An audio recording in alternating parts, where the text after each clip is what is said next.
Hey guys, so this is Paula for Jane bringing you a new video. This video is called 5 Things You Need to Know Before You Start Drawing. I know I am still an amateur at drawing. I'm not a professional yet.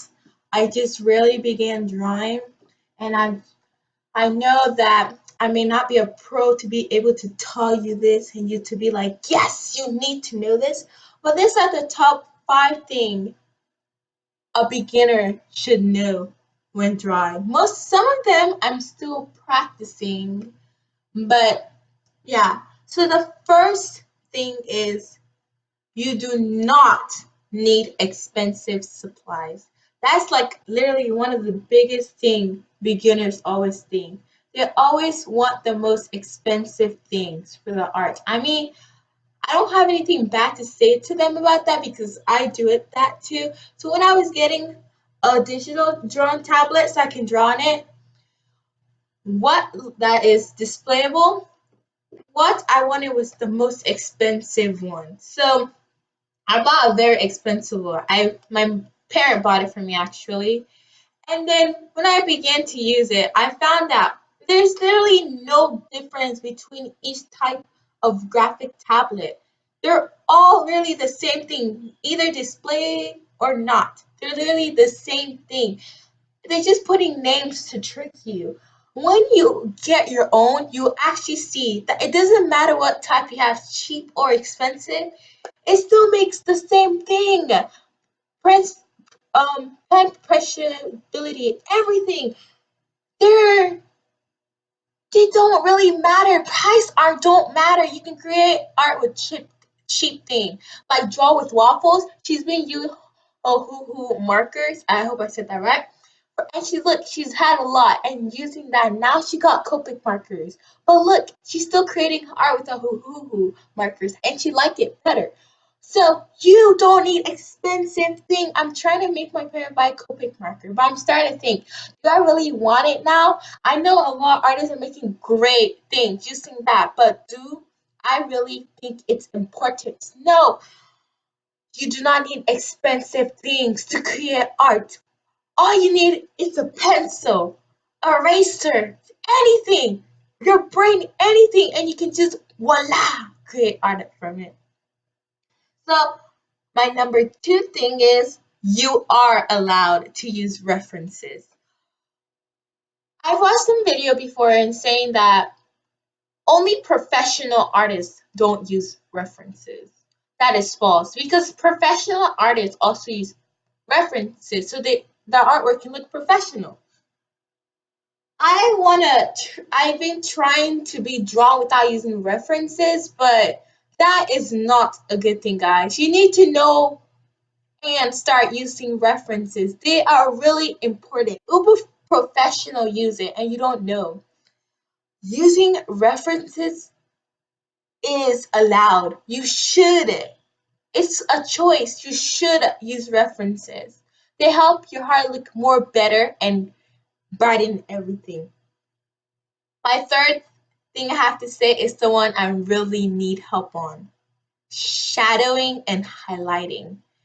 They're important. They add more details to your art. I'm still working on that. I'm learning shadowing and highlighting in my school. And I've been like, oh my gosh, this are important stuff.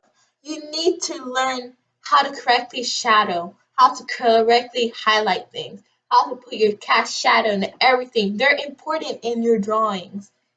I'm still learning, so if you don't see that much in mine, I'm sorry. I'm still learning. I'm like I said, I am an amateur at this stuff, so I won't look so professional. Number 4 is work on your weaknesses. A saying goes that practice makes perfect.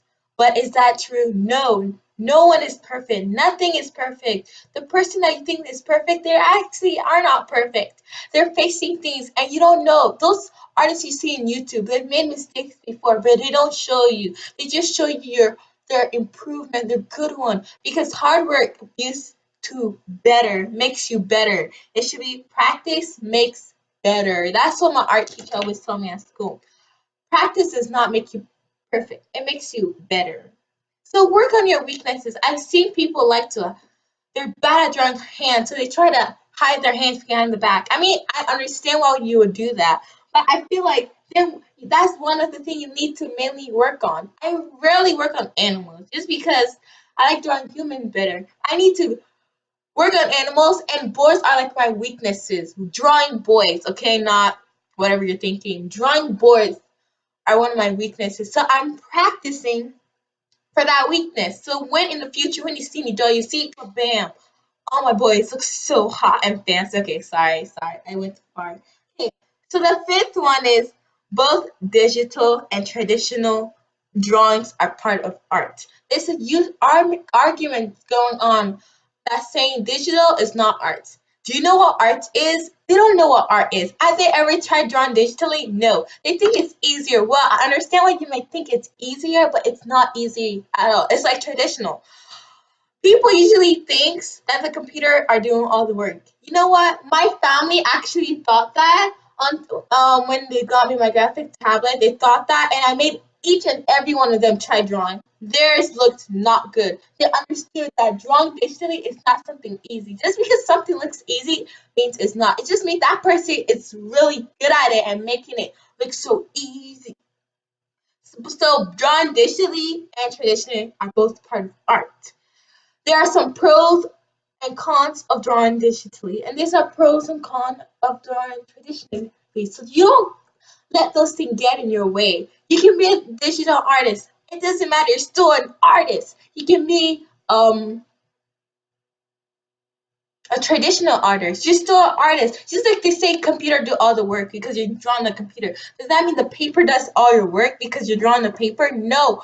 Both of them are still part of art. So don't give up and continue focusing. People and opinion does not matter. Prove to the world who you are and who you're trying to be. Bye and see you next time in the next video.